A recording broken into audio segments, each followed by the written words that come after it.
to ask you a little bit about some of your environmental initiatives. Yeah. By enabling the mass adoption of digital agreement management, DocuSign has really reduced the consumption of paper by millions of tons. You've saved so many trees in the process. Yeah. How are you expanding that work to have an even larger impact in society? Yeah.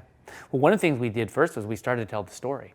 And so now if you go and you use DocuSign and you complete an agreement, you see at the end of that agreement, you can do it for a company individually, or you can just say for the total.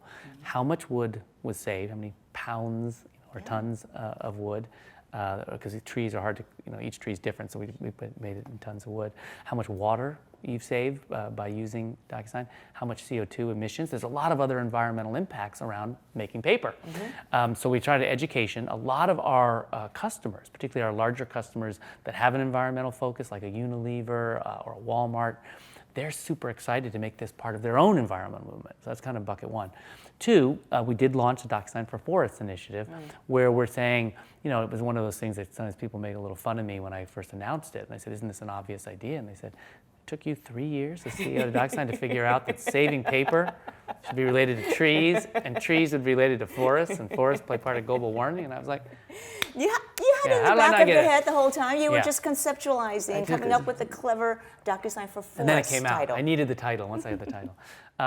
But it is fun. I like the good humor people make about that. Yeah, I probably should have figured that one out sooner. But good ideas are worth it, even if they take a little longer.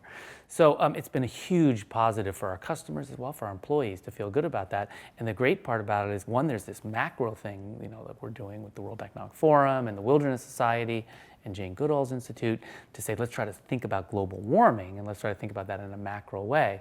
But we also now have our employees in different cities getting involved. So in Seattle, they're working at the University of Washington Arboretum, planting trees. In London, we just had a group that went out with Trees for Cities, which is a great organization in London, planting trees there. That's terrific. And people are saying, I'm getting engaged, at the local level too.